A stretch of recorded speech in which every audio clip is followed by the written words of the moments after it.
Now that the Phase 4 PTR is out, we can finally check out how Rogue is going to look moving forward in SoD. There aren't really any massive changes, we're still playing Mutilate, but the biggest news is that there's going to be these new cape runes, which are Fan of Knives, Crimson Tempest, and Blunderbuss. We've seen the first two in-game before, but Blunderbuss is brand new, other than the fact that it was data mined like 6 months ago. Fan works pretty much exactly the same as normal Fan of Knives from Wrath of the Lich King. It applies their poisons and everything, with a high weapon damage modifier for daggers, which is great for the Mutilate build. And that also means that you want to use 2 slow weapons with Fan of Knives, whether they're daggers or something else. There's not really a point to using a fast weapon because it can't trigger combat potency, but it can trigger stuff like focus attacks and poisons, so that's really good. You could use the Sunder Poison, which I'm going to talk about later, and just Sunder armor everything with Fan of Knives. It's pretty dope. Crimson Tempest is also kind of like Fan of Knives. It's an AoE around 8 yards, and I believe this is first added in Legion. I'm not entirely sure, but it's basically an AoE rupture. The animation for this thing is crazy. It's this massive circle, and right now it's proccing relentless strikes on every single target it hits.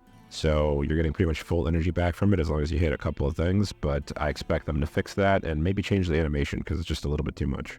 The last cape rune is Blunderbuss, which I thought was a pretty big joke, and I've been making fun of it for like a year now because it was data mined forever ago. The damage on this thing is really overtuned. It hits 4 targets, and I think it would make more sense if it split the damage among the 4 targets, but right now it just deals the damage to all of the 4 targets, so it's a pretty decent single target just because it's really high damage.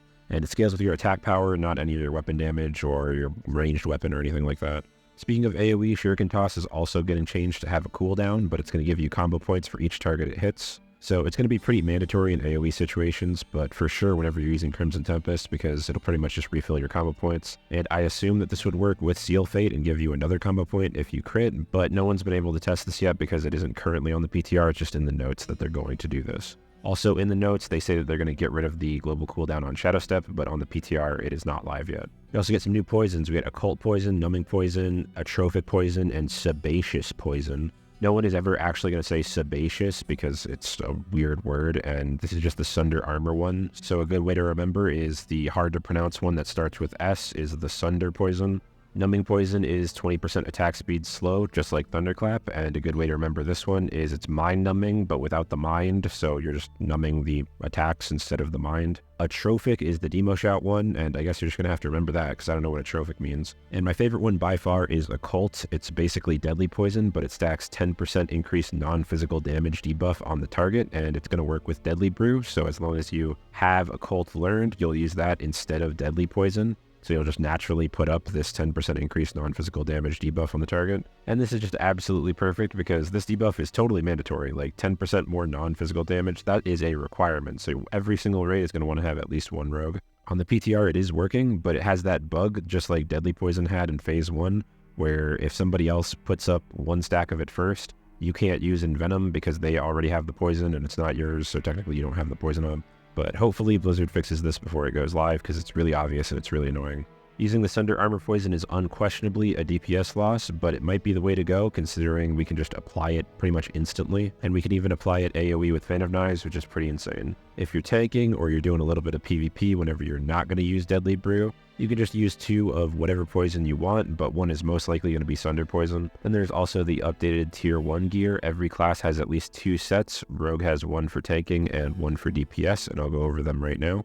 The DPS 2 set is going to have Feint work exactly the same way it works in Wrath of the Lich King, reducing all damage from AoEs by 50% for 6 seconds when you use it, and that might be pretty handy depending on what new mechanics they add. The 4 set increases the critical strike damage bonus of poisons by 100%, and while this might seem like a boring stat increase, you should never underestimate crit damage modifiers. They are pretty insane whenever it comes to how much damage they actually add. And this is going to be even more so the case on something that makes up a huge amount of our damage right now. So I expect this to be a pretty huge DPS increase. I don't have the math ready, but it looks pretty insane. And for the 6th set, it gives your finishing moves a 5% chance per combo point to make your next ability cost no energy. So that's 25% with 5 combo points. So that's going to be happening pretty frequently, about once every 4 spenders, and it's going to feel awesome. It's just going to make the rotation a little bit smoother. Rogue is clearly going to be really fast-paced with high APM, and I'm really looking forward to it. Now, the T1 Rogue tank set bonuses were data mined a while ago, but I'll go ahead and show them here too. The 2 set will half the cost and double the threat of Fan of Knives while you have Blade Dance up, so that's pretty big for tanking trash. The 4 set basically just turns Vanish into a magic damage reduction cooldown, and the 6 set is actually pretty interesting. It gives your finishing moves a 20% chance per combo point to make you take half physical damage from the next melee attack that hits you within 10 seconds. So with 5 combo points, that would happen every finisher, and with Honor Among Thieves, in a good group, it's possible that you could have this up literally every single time that the boss hits you. That's kind of insane to think about. Rogues could end up actually being really good single target tanks, which is pretty much what everybody expected from the rogue tank. But with the 2 set, they could tank trash really easily as well. It just kind of sucks that this is tied to an effect on an item, and it isn't a rune, so we might not have this the whole expansion. But there's really not that many rogue tank players, and you could just keep around 2 pieces of T1 just to tank trash. But that's all the changes for now. Overall, it feels a little faster, but nothing crazy. We get some nice improvements to our existing stuff here and there, like the new poisons, and I'm excited. This is definitely going to be my main next phase, regardless of the numbers. Keep in mind, this is all PTR stuff and data mined, so it's very subject to change and might not look like this even by tomorrow. But thanks for watching the video, hope you liked it, and try to check me out on Twitch. I'm streaming every weekday, 7 to 10 p.m. EST now. So come hang out sometime, and I'll see you guys there.